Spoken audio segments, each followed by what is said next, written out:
오른손을 들어서 환영하겠습니다. 할렐루야.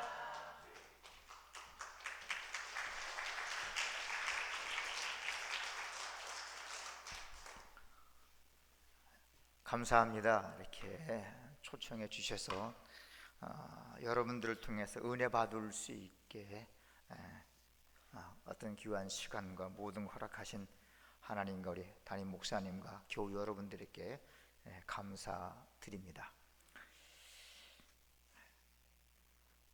순서지가 조의전도, 기쁨전도, 정지태 목사 초청 예배 그렇게 되어 있는데, 오늘 말씀 제목이 제목과 어울리지 않는 뭔가 조금 참 뭔가 좀 역설적이게 올무에 걸린 목회 제목이 잘 어떤지 모르겠습니다. 오늘 말씀을 증거하면서 행여나 나누는 말씀이 행여나 혹시 푸념은 되지 않을까 굉장히 조심스러워하고 그러면서 하나님께 말씀을 준비함에 있어서 지혜와 은혜를 달라고 기도하면서 왔습니다. 우선 저 자신을 좀 먼저 소개를 하면요, 서울시 강동구 고덕동에서 만 32년 목회를 지나서 이제 33년째, 첫 목회지가 경기도 여주에서 3년을 했는데 올해 36년째 목회를 하고 있습니다. 32년 동안 고덕동이란 데에서 고덕 찬양교 이름으로 목회를 하다가 지난 2월에 명일동으로 이전을 해서 교회 이름을 명일동 고덕동을 쓸 수가 없어서 참 좋은 교회로 이름을 바꾸었습니다.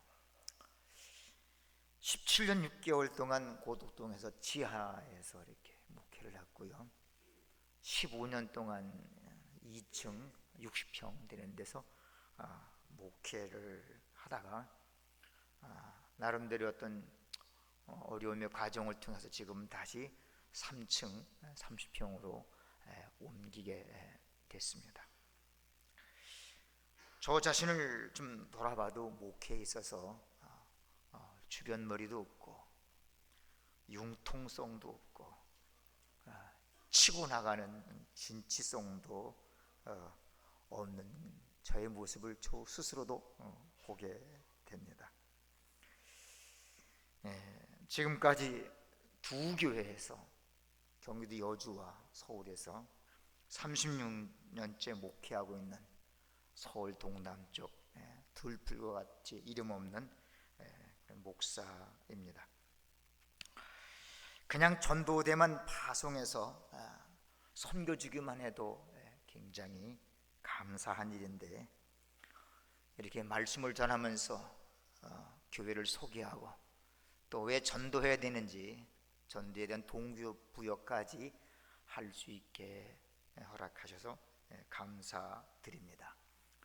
워낙 앞서 저 자신을 소개했지만은 이렇다 할 부흥에 나가본 적도 없고 또 부흥에 달란트가 있는 것도 아니고 말씀에 능력이 있는 것 아니기 때문에 평상시 은혜는 평상시 우리 담임 목사님을 통해 받으시고 지금은 제 목회 여정을 들으면서 서로가 격려가 되고 은혜가 되는 시간이 되었으면 감사하겠습니다.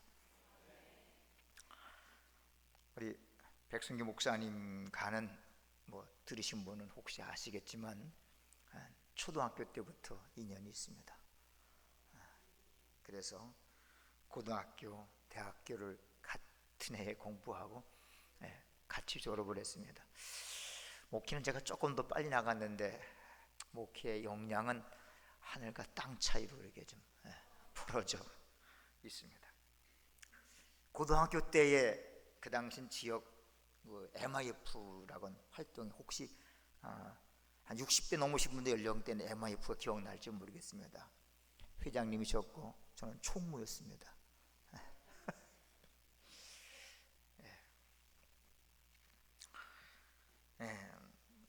가끔은 제가 유튜브를 통해서 우리 백 목사님의 말씀을 듣습니다. 뭐 면전에서 뭐 이렇게 뭐 아부하는 게 아니고요. 참 목소리가 구수하고요, 이렇게 편안하고요. 아주 같은 목회자지만 제게도 쏙쏙 잘 들어옵니다. 그래서 은혜가 많이 되고 그렇습니다. 때론 그 간절한 호소, 깔끔한 메시지가 저에게도 목회 동력이 되기도 하고 힘이 되기도 합니다. 더군다나 제가 경험한, 우리 백 목사님을 통한 경험한 사랑도 참 많습니다. 우리 목사님은 기억하시는지 아니면 잊어먹었는지 모르지만 2006년도에 제 집사람이 직장암으로 이렇게 아산병원에서 이렇게 치료를 받아야 됐었고, 그 당시나 지금이나 비슷한 처지의 교형편에서 모든 것이 치료비나 수술비 모든 것이 막막할 때, 어떻게 해야 될지 모를 때에 그 당시 우리 백 목사님이 춘천중앙교 부목으로 계시면서 아마 어느 주일날 저녁 때인지 금요일 날인지 모르겠습니다만 춘천중앙교에 한 280만 원이 넘는 헌금을 모아서 보내준 적이 있습니다. 아마 백 목사님 잊어먹으셨겠죠, 그죠? 근데 기억은 하고 있습니다. 그런 것들이 이제 치료 과정에 또 올라온 물꼬를 트게 됐습니다. 늘 사랑만 받고 자라서 죄송할 따름입니다. 재작년 2022년 1월 달에 제가 골수 형성 이상 증후군 확정을 판정받았습니다. 백혈병 전 단계다 생각하시면 됩니다. 우연찮게 통화하다가 제 소식을 우리 백 목사님이 듣고 동기 목회자 카톡방에 올리면서 또 같은 동기 목회자들이 격려하고 이렇게 힘을 주는데 밑바탕 역할을 우리 목사님이 감당해 주셨습니다. 그래서 늘 참 어떻게 보면 수십 년 동안 집만 지워지는 것만 같은 그런 느낌을 지울 수가 없습니다. 앞서 말씀드렸던 것처럼 항해나 오늘 이 말씀이 푸념으로 들릴까봐 저도 조심스럽습니다. 나름대로 걸어가는 과정을 말씀드리다 보니까 그렇습니다. 그래서 오해가 없으시길 좀 바랍니다. 저에게 목회적 달란트가 없다고 하는 것이 깨달아진 것이 35살 때 1995년도였습니다. 어느 순간 보다 보니까 제가 봐도 남이 봐도 하나님이 봐도 목회적 달란트는 없었습니다. 그래서 그때부터 하나님, 주님, 이 길이 아니라고 한다면 다른 길을 여십시오. 어디든지 가겠습니다. 마침 그 당시는 지하철 5선 공사가 저희 한참 공사 중이라 하나님, 난 저기 가서, 그 당시 35살 때니까 저기 가서 공사하더라도 지하실교에서 벗어나서 나름대로 먹고 살 수가 있습니다. 가정을 책임질 수가 있습니다. 하나님, 너 이 길이 아니라고 사인만 주시면 미련 없이 과감 없이 돌아서겠습니다.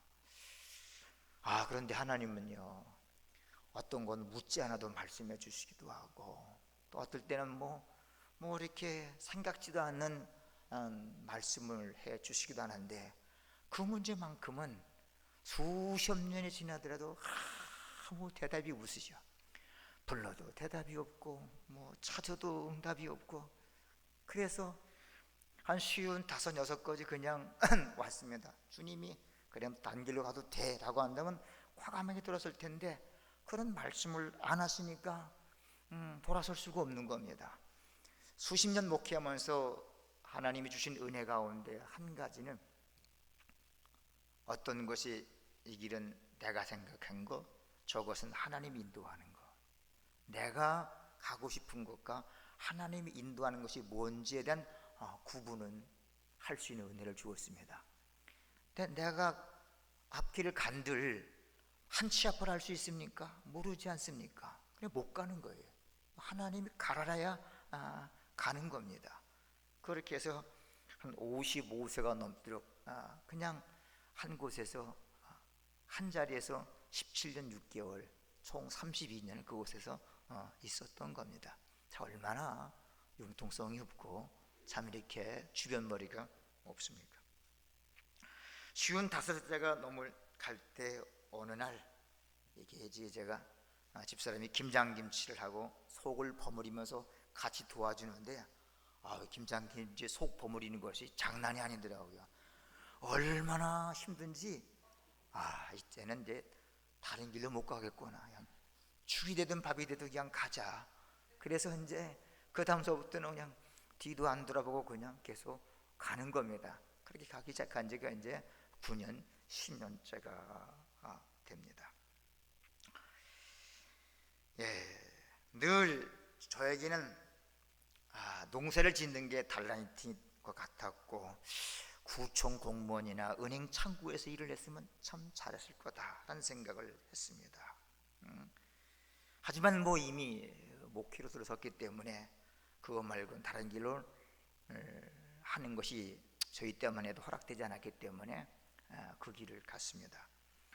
나름대로 이렇게 좀 열심은 있어서 전도도 아파트 주택가 할 것 없이 참 열심히 했습니다.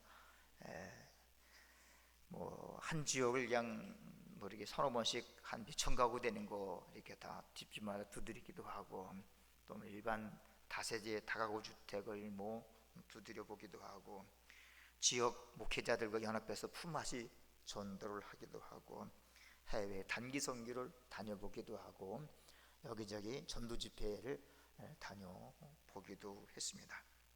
나름대로 열심은 해 왔습니다. 또한 어떻게 하면 이 난국과 제가 처한 목회적 어려움을 돌파할까, 이것을 위해서 특별 새벽기도니 산기도니 철야기도니 작정기도니 이것을 몸의 체질이 배서 그런지 끊임없이 해 왔습니다. 지금도 50일 기도학기로 사순절을 맞이해서 그냥 하고 있습니다. 이제 다른 재주가 없고 다른 방법이 없다 보니까 이렇게 계속 그 길을 향해 이제 가고 있는 겁니다. 하지만 제 목회 주변 상황은 제 열심과 노력과는 달리 참 반대로 흘러가고 있었습니다. 그래서 하나님이 나를 부르신 게 참 하나님이 실수하신 거 아닌가, 좀 이렇게 불러놓고는 이렇게 좀 어찌 보면 요즘은 가끔 가다가 제가 하나님 눈치를 보는 것이 아니라 하나님께서 제 눈치를 보는 것 같은, 그래서 막 달래는 것 같은 그런 느낌을 이렇게 중간에 좀 이렇게 또 멈출까봐 그런 느낌을 좀 많이 갖습니다. 그런데 성경 말씀 오늘 본문에 보다 보니까 하나님의 은사와 부르심에는 후회하심이 없느니라 라고 말씀을 했습니다. 앞서 말씀드렸던 것처럼 첫 목회를 경기도 여주에서 했고요.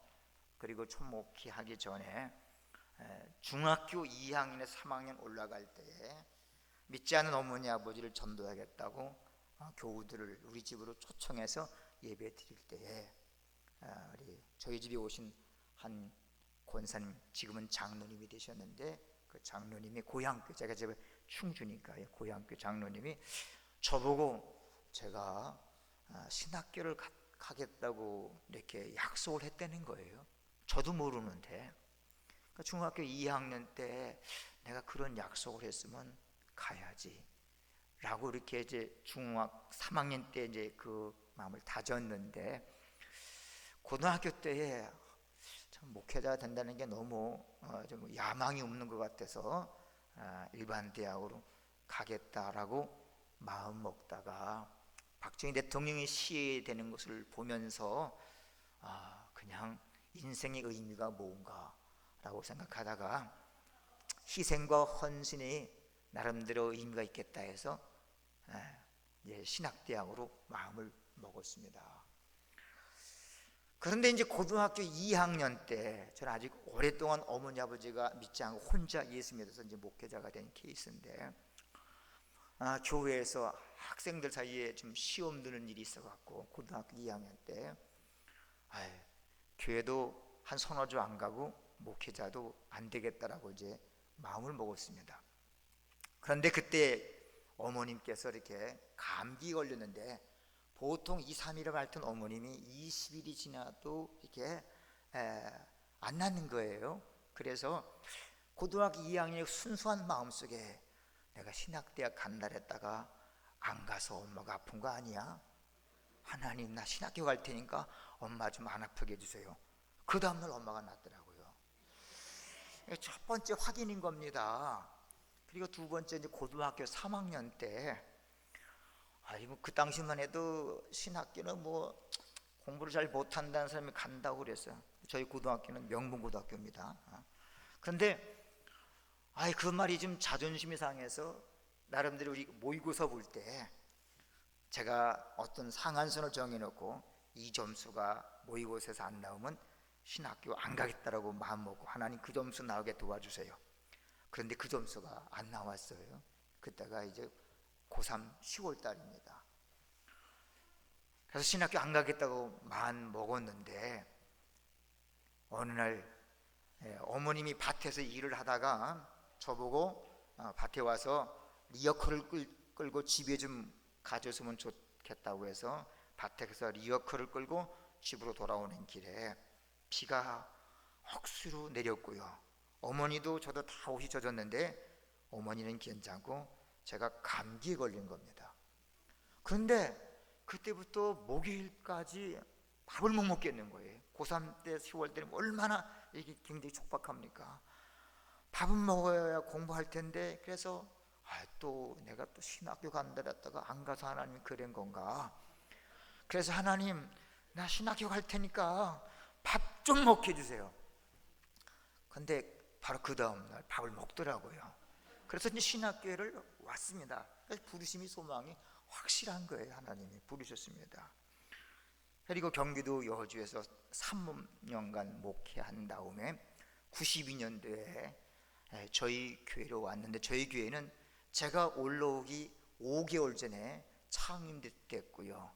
저희 전임자가 새벽에 말씀을 준비하다가 순교한, 하나님께 부름받은 순교자가 나온 그런 교회입니다. 저희 교회는 91년 10월 6일 날 창립됐고, 저는 92년 3월 31일 날 목사 안수를 받았는데, 3월 12일 날 목사 안수 받고 15일 날 전임자가 세상을 뜨고, 제가 31일 날 서울로 올라왔습니다.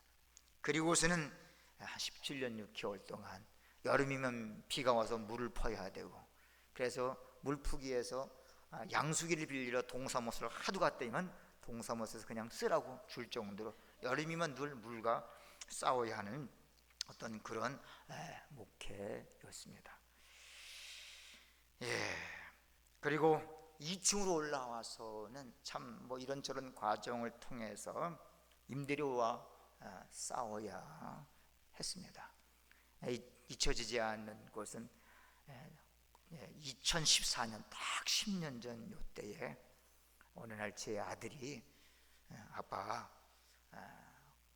고등학교 2학년 때부터 미대를 가려면은 입시 미술을 학원에 들어가야 되고, 그러려면 한 달에 100만 원씩 들어가야 되는데 아빠, 나 어떻게 그 학원 가? 어디가?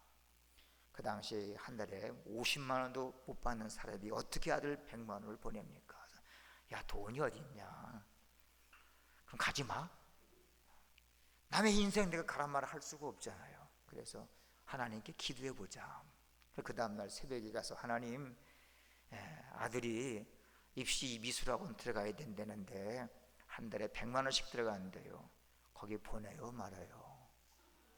라고 하니까 갑자기 하나님께서 기대도 않았던 음성을 들려주시는데, 네 아들 이삭이는 내가 택한 종이다.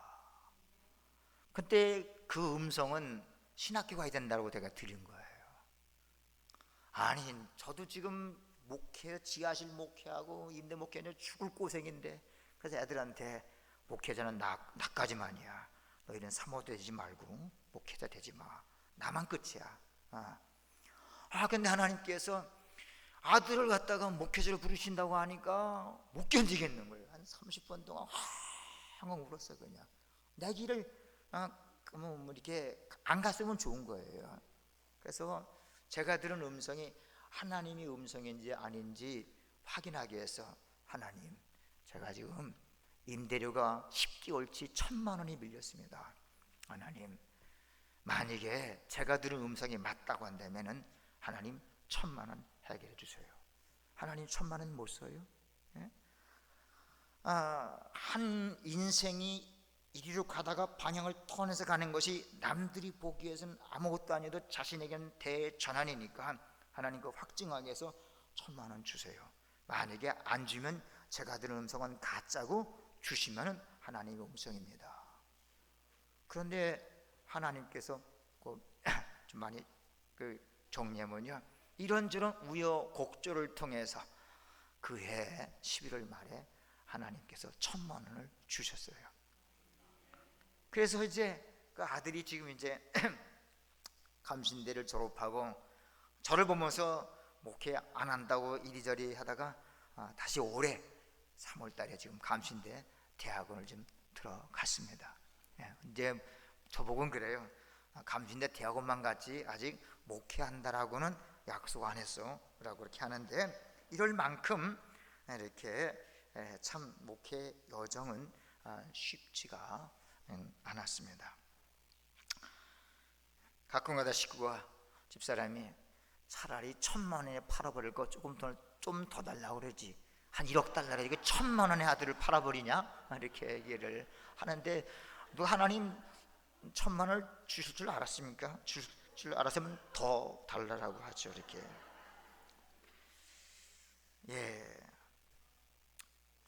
2021년서 2년까지가 참 이유도 알 수 없고 원인도 알 수 없는 어려움이 저 자신과 교회에 닥쳤습니다. 지금도 왜 어려움이 닥치는지 모르겠습니다.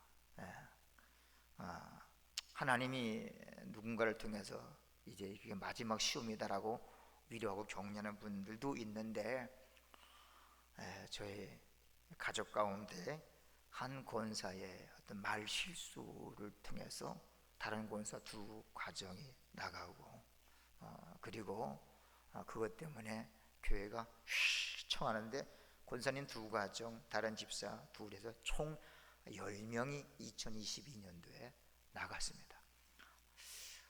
왜 그런 어려움 하나님 허락하셨는지를 모르겠어요. 아주 못 견디겠더라고요. 이게 그러면서 한 권사 두 가정, 집사 두셋 해서 이분들이 한 달에 한 100만 원의 헌금을 하셨는데, 이것이 하니까 아주 어떻게 안 되더라고요.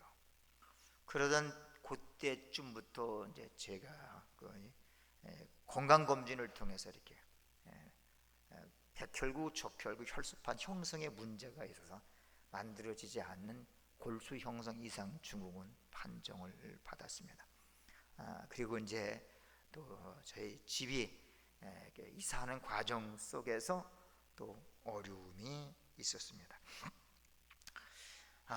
언제까지 이런 어려움이 계속되나 하는 것 속에서 때로는 이렇게 깊은 나락의 터널을 지나기도 하고, 앞서도 어느 분과 얘기를 나눴던 것처럼 작년에는 2023년도에는 목회를 계속 해야 되나 말아야 되나, 저희가 지나간 일입니다만 한 달에 225만 원에 한 10명 모인 것 가지고 해결해 나가려니까 해결이 안 되는 겁니다. 그렇다고 어디로 옮길 데도 없고요.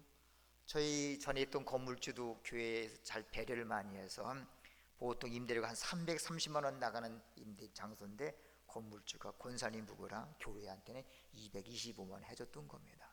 그럼에도 불구하고 굉장히 어려웠습니다.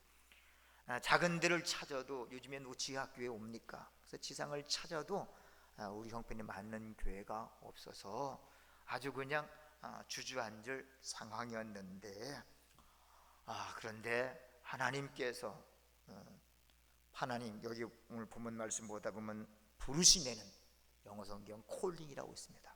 하나님의 부르심에는 후회하심이 없다라고 하는 것처럼 하나님께서 이렇게 붙잡고 가는 것을 볼 수가 있었습니다. 요한계시록 1장, 혹시 성경 가지고 있는 분들 보면 찾아보시면 좋을 텐데, 요한계시록 1장 19절, 20절, 특별히 20절 말씀에 보면 우리 하나님께서 오른손에 7별을 붙잡고 7금촛대 사이를 다니신다라고 했으면서 7별은 7교회의 사자요 7촛대는 7교회니라. 이것은 하나님께서 7별과 7금촛대를 붙잡고 있는데, 특별히 20절에 보다 보니까 7별의 비밀, 7별의 비밀. 우리 보통 비밀이란 말을 갖다가 영어로는 뭐라고 씁니까? 시크릿이라고 씁니다. 그죠? 그런데 제가 가진 모든 영어 성경을 다 보다 보니까 비밀을 미스터리라고 썼습니다. 근데 시크릿과 미스터리 사이가 차이가 뭔지 아십니까? 시크릿은 언젠간 다 드러나게 되어 있는 비밀입니다. 오래된 감추어진 문서를 갖다가 들춰내는 것처럼 드러나게 되어 있는 비밀인데, 시크릿은 인간의 영역으로는 알 수 없는 그런 비밀입니다. 그런데 7별의 비밀을 시크릿으로 쓰지 않고 미스터리라고 썼습니다. 그 순간 하나님께서 7별을 붙잡고 가는데 그 붙잡는 가는 방법은 미스터리입니다. 신비입니다. 인간의 영역으로는 알 수 없는 겁니다. 작년 12월 달에 감사님이 이제 구육회를 왔습니다. 이제 2달 전이에요. 와서 감사님한테 저희 교회 형편을 좀 얘기한 다음에, 감사님이기 때문에 지방 행정 책임자이기 때문에 저희 형편 좀 알아야 됩니다 라고 하면서 앞서 말씀드린 그 형편을 얘기를 했습니다. 그랬더니 감사님이, 목사님, 명일동에 우리 감육에 목회하던 어느 목사님이 세종시로 부목으로 가시면서 그 교회가 폐쇄를 지방에서 결정을 했는데 그리로 가면 어떻겠습니까? 그래서 그 다음날 그 교회를 가서 확인해 봤습니다. 우리 오셨던 분이 있는데 정말 제가 쓰던 것의 절반의 크기지만 참 교회가 이쁘고 아름다웠고요, 임대도 저희 전에 있던 데보다 절반 정도 낮은 그런 가격이었습니다. 저희가 전에 있던 데는 고덕동이고 지금 들어간 데는 명일동이라 명일동이 더 번화가입니다. 상식적으로 임대료가 더 비싼 지역입니다. 그런데 우리에게 들어온 조건은 더 쌌습니다. 하나님께서 준비해 뒀구나. 그래서 저희들이 이제 거기를 저도 가보고 우리 교우들도 가보면서 야, 참 좋네. 그래서 교회 이름을 참 좋은 교회라고 줬습니다. 또 그 교회 이름이 본래 참 좋은 교회였습니다. 하나님께서 붙잡고 가는 것을 이렇게 방법이 없고 대책이 없는데 미스테리한 방법으로 교회를 끌어가시고요. 또 한 가지는 제가 앞서 말씀드렸던 것처럼 2021년도에 병이 발생을 하고 이것을 이렇게 이제 큰 병원에서 확인하는 가운데 어떤 가까운 목사님을 통해서 생뚱맞은 전화가 왔습니다. 저 목사님 어디 있습니까? 예, 병원인데요. 왜 병원에 갔습니까? 이러저러해서 해서 왔습니다. 왜 전화했습니까? 내가 금요일날 이렇게 새벽기도 말씀을 준비하다가 갑자기 목사님 생각이 나는데 내가 지금 시편 55편 22절 말씀을 읽고 묵상하고 있었고 두려워하지 말라라고는 그런 복음송 노래를 듣고 있었습니다. 그런데 제가 집에 와서 시편 55편 22절 읽어보다 보니까 너희의 짐을 여호와께 맡기라. 그가 너를 붙드시고 의인의 요동함을 허락치 아니하시리라 라는 말씀이었습니다. 제가 성경을 정독을 해서 한 50번 60번 읽었습니다. 근데 그 말씀을 알긴 거기가 처음이었습니다. 순간적으로 하나님이 나를 붙들고 있구나, 교회도 붙들고 있구나. 재미있는 건요, 제가 지금 이 골수영성 이상 증후군 판정받은 지 2년 지금 이렇게 한 4개월째가 됐습니다. 근데 아직까지 그 수치에서 약간 오르락 내리락 할 뿐 아직까지 활동하고 이렇게 움직이는데 지장이 없습니다. 하나님이 붙들고 가는 것을 갖다 제 스스로에 고백하고요, 예배 초소도 이렇게 하나님께서 허락하심을 갖다가 이렇게 고백하게 됩니다. 더더욱이 하나님께서 붙잡고가는 교회, 하나님께서 붙잡고가는 목회자의 어떤 그런 확신을 어디서 느꼈냐? 바로 대부분의 교회가 이렇게 작은 교회를 돕고 후원할 때는 선교비를 보내는 것으로 보통 멈춥니다. 대부분의 교회가 99%가 그렇습니다.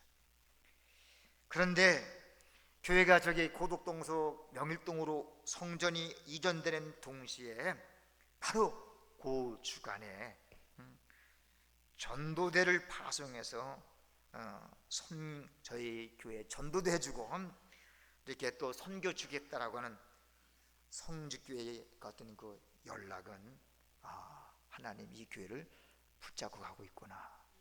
여러분들은 어떻게 결정했는지 몰라요. 근데 저는 이 교회는 하나님이 붙잡고 가고 있구나. 2달 반 전만 해도 목회를 내려놔야 되나, 앞이 안 보이는데 하나님께서 하나님이 여러분들의 마음과 중심을 이렇게 저희 교회에 이렇게 부어 주시겠지만은 저에게는 하나님이 붙잡고 가는 교회, 하나님이 붙잡고 가는 목회자, 이것을 확신하게 했습니다. 그래서 참 이게 저에게 이제 전도지도 새로 만들어야 되고 이름이 바뀌었으니까요, 주보도 만들어야 되는데 제가 워낙 기기하고는 거리가 멉니다. 그냥 타자만 치는 것 말고는 아무것도 할 줄은 몰라요. 전도지를 어떻게 만들어야 되는지, 뭐 주보도 어떻게 만들어야 되는지 방법이 없는데, 누군가는 쉬운 것이 저에게는 마냥 어려웠는데 이렇게 뭐 평생에 참 만들어보는 명함도 만들어 주시고 이렇게 저한테, 이것이 하나님께서 하시는 일이다. 저는 그렇게 이제 고백이 왔습니다. 행여 푸념만 늘어놓았는지는 모르겠습니다. 부족한 부분은 목회적 달란트가 부족한 그런 목회자의 연약함으로 이해해 주시기를 바랍니다. 그리고 중요한 은혜는 담임 목사님을 통해 받으셨으면 좋겠습니다. 주님께서 언제까지 저의 건강을 붙들고 갈지 잘 모르지만은 움직일 수 있는 데까지는 충성하자. 그리고 오직 주님만 바라보고 가자. 주님이 사인이 없는데 내 마음대로 내 생각대로 이리저리 움직일 수는 없지 않습니까? 그리고 주님께서 길을 여시는데 마다할 이유도 없지 않습니까? 더군다나 우리 성직교회에서 기도도 해주고 와서 전도도 파송해 주겠다는데 가만히 구경할 목회자가 어디 있겠습니까? 작은 교회 전도에 동원하기도 어려운데, 그래서 저는 이제 여러분들이 와서 그렇게 섬겨주겠지만 저 또한 스스로도 또 여러분이 섬겨주심에 보답해야 되지 않겠습니까? 한편으로 좀 마음의 부담도 느낍니다. 섬겨주고 전도해주고 한 만큼 또 연말이 되면 아름다운 영적 결실도 있어야 되는데, 하나님 그 결실을 하나님 좀 제 참여를 좀 봐서라도 좀 이렇게 이렇게 하나님께서 좋은 열매를 주셨습니다 보고할 수 있게끔 한번 은혜 좀 주시옵소서. 기도를 하고 있습니다. 기도를 한 가지 부탁을 좀 드리겠습니다. 어느 날 사사기를 보다 보니까 삼손이 마지막 블레셋 군대한테 죽을 때에 이렇게 하더라고요. 하나님 이번만 나를 강하게 하사, 그 구절이 나오더라고요. 근데 저는 이걸 조금 바꿨습니다. 하나님 한 번만 나를 성령으로 충만케 하옵소서. 한 번만 나를.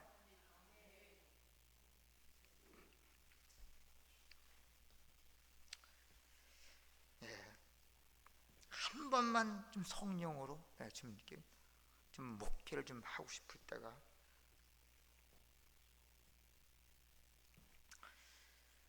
많습니다. 아무튼 좀 죄송합니다. 간혹가다 좀 격할 때가 있습니다.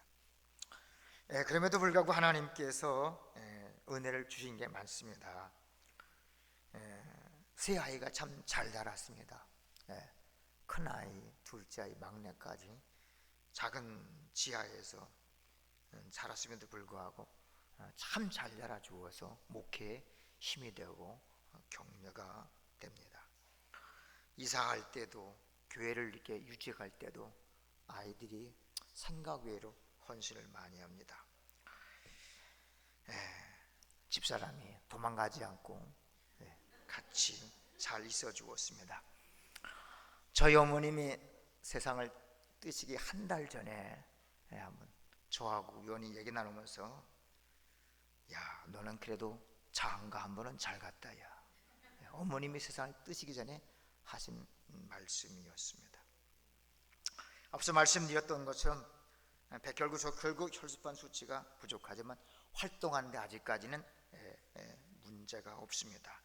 더더군 요즘은 맨발 걷기를 통해서 여러분 많이 들으셨겠지만 소화도 잘 되고 잠도 잘 자고 추위도 사라지고 그리고 아주 그냥 혈액순환도 많이 좋아지고 있습니다. 목회를 마칠 때까지 주님께서 쓰실 때까지 열심히 하겠습니다. 여러분 기도로 좀 도와주시고 그리고 우리